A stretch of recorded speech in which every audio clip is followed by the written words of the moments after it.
The word jihad is mentioned in the Quran about 41 times.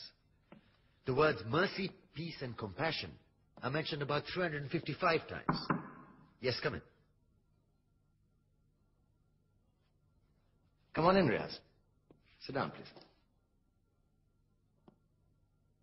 Contrary to popular belief in most Western cultures, Islam is a religion that preaches peace and tolerance. Yes, Patricia. If Islam truly is a religion that preaches peace, then how come the world's most troubled spots, the West Bank, Afghanistan, Pakistan, Iraq, they're all plagued with Islamic terrorism? Well, that depends on your definition of terrorism. Some might argue that the U.S. invasions of countries like Iraq and Afghanistan are also acts of terrorism. Those were acts of war to get rid of despotic regimes. Or a means of getting at a country's oil. Conspiracy theories. Well, May I? Yes, please. Go ahead, Riaz. Mr. Khan is right. I mean, if we're talking about terrorists, the world's biggest terrorists are the white superpowers. Come on now. No, really. Stop and think about it. Explain 9/11. Okay. Do you know how many people died in the Twin Towers strike?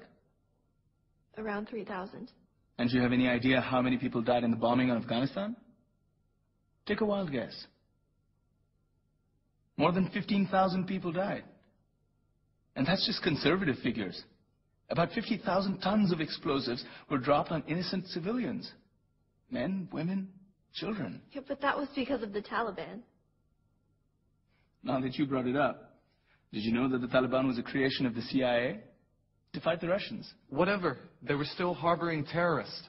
Yeah, right. Terrorists that were never found. Just like the weapons of mass destruction that were never found in Iraq. Do you want to get into the death toll in Iraq? 500,000 civilians and counting.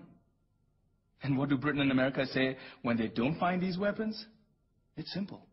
They just say sorry.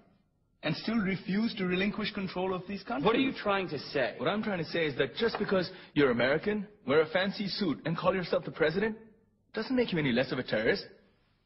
I'm saying that if you don't stop meddling in other people's countries, you will face a backlash. If Muslims like you feel that way, then why don't you get out of our country? We will. As soon as you promise to leave ours.